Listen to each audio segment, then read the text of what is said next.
song.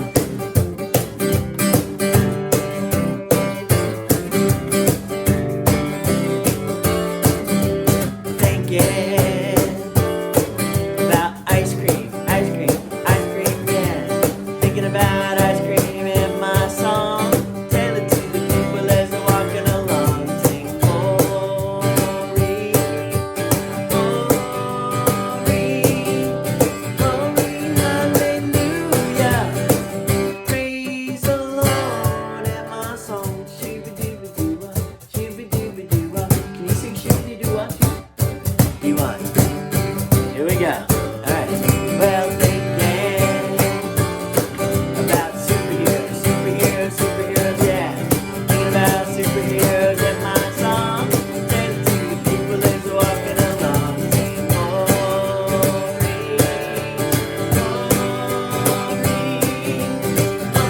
hallelujah.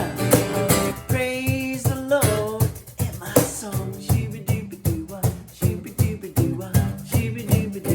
Here we go. What you thinking about? Thinking about books, yeah. Thinking about books and my song. Tell it to the people as they're walking along. Sing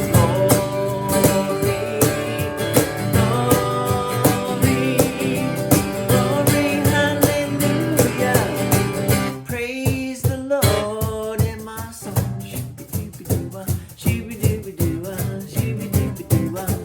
Well, we're thinking about kites. You ready? Here we go.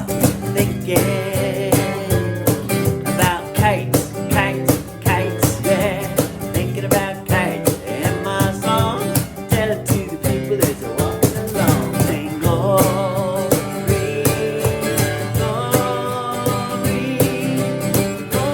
hallelujah. Praise the Lord and my song.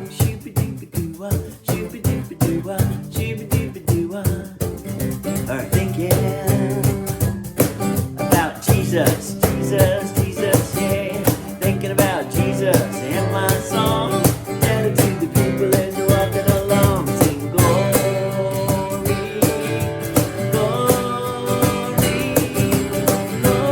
hallelujah. Praise the Lord and my song. Shooby-dooby-doo-wah, shooby-dooby-doo-wah, shooby-dooby-doo-wah. Now get real low and quiet. Shooby-dooby-doo-wah, shooby-dooby-doo-wah, shooby-dooby-doo-wah. Now get up and like it loud. Shooby-dooby-doo-wah, shooby-dooby-doo-wah, shooby-dooby-doo-wah, shooby-dooby-doo-wah, shooby-dooby-doo-wah, shooby-dooby-doo-wah, shooby-dooby-doo-wah, shooby-dooby-doo-wah.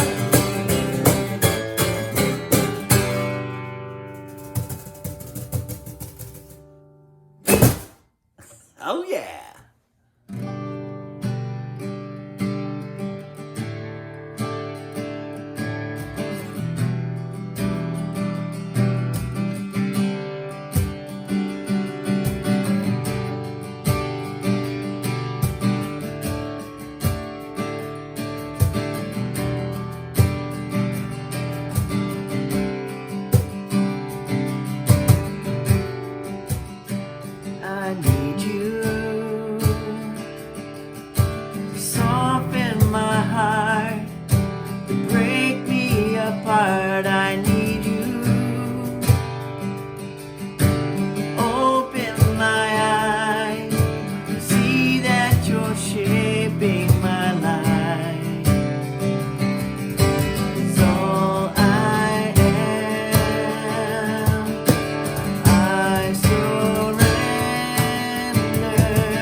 Good morning. I'm excited to journey with you guys, continuing God's big story, and we're going to move along with Paul.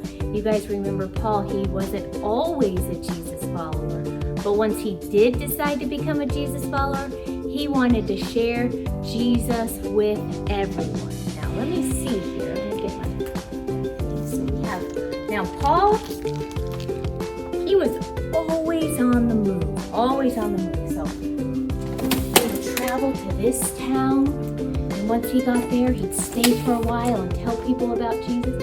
And you know, after some time, then he'd move on to another place. Oh, and he'd be so excited to tell them about Jesus, about his love and how much he cared for them. And then finally, after some time, he'd arrive right here to tell people about Jesus. And now, people, the Jews and the Greeks, they started to listen to him. They started to believe, and they were getting excited. But as you can remember with Jesus, there was always a group of religious leaders that were not happy with him. They were upset. And in fact, they wanted to kick him out of the towns, kick him out of the places. One time they said, "You get out of here," this place called Thessalonica. So they kicked him out of there, and then they even continued to follow him to another town, and they scooted him out of there. And so thankfully, some Jesus followers did help Paul. They got him onto a boat, and then he was able to travel to this place called Athens. And at Athens, he told his friends, they said, "Come as soon as you can." But that's where he decided to start telling more and more people about Jesus. But you know, when he came to Athens, he started finding out that people there were believing and trusting in false gods and false idols and statues. Now let's get some statues up here to see what that might have looked like. So these false gods, Paul would go and he'd see and he'd realize they thought some of them, like this could have been the god of the weather, and then this statue here might have been the god of strength, and then this false god right here was probably the god of really good times. So that's what it would have been like to have these false gods. Thank you, statues. That's good now. You can go. Thank you very much. So Paul took some time. He went to the Jewish synagogue. He even spent time in the marketplace, and he wanted to tell the Jews and the Greeks more and more about Jesus. And as you can imagine, it continued to upset some people, but there was a group of thinkers. They were really smart, and they were interested. They kind of wanted to know more. Now, I know all of you guys are really super smart thinkers, and so I want to see out there, whether you're in your kitchen table or cozied up on your couch or in your bed, I want to see your best thinking pose. Let's see it. So this group called the Areopagus, they were smart thinkers, and they wanted to know more. I'm going to actually read from our trusty Bible today in Acts 17, verse 19, and it says they took him to a meeting, and there they said to him, "What is this new teaching you're giving us? You have some interesting ideas we've never heard before. We would like to know more." And so I think it's pretty amazing that they actually wanted to get to know more. And Paul wanted to connect what they already knew, because they were really smart, and help them connect that to Jesus. So he said to them, as I was walking around, you guys remember those really cool statues we had here? When Paul was in Athens looking around, he happened to notice one, and you know what it said? To an unknown God. A statue of an unknown God? So they were praying and worshiping a God they didn't even know? Well, so this is what Paul said to them. He said, "You have that written on there. So you don't know who you're worshiping, but I'm going to tell you about that unknown God. He is the God, capital G, who made the world. He also made everything in it. He is the Lord of heaven and earth. He doesn't live in temples built by human hands. He's not served by human hands. He doesn't need anything. He gives us life and breath." And so Paul told them, in him we live and move and exist, and we are his children. And some of those really smart thinkers had already written that we were the children of the unknown God. so Paul connected what they knew, and he introduced them to the real God, and many of them started to believe, and they were going to be saved and find out about Jesus. And that is the best part. Me and you, we can help others to know Jesus. And it might be just something simple as just talking to them in a real way, telling them how you and your family worked really hard to get along during this time. Or maybe you've seen someone that's really sad or seems down, and talk to them about how you find joy when you clap, when you sing songs to Jesus, when you pray. And so our bottom line today is that we can help others to know Jesus. And we are praying for you, and we know that this summer, that's exactly what you're doing. You're shining your light and you're sharing Jesus. So just remember, you can do it with His strength.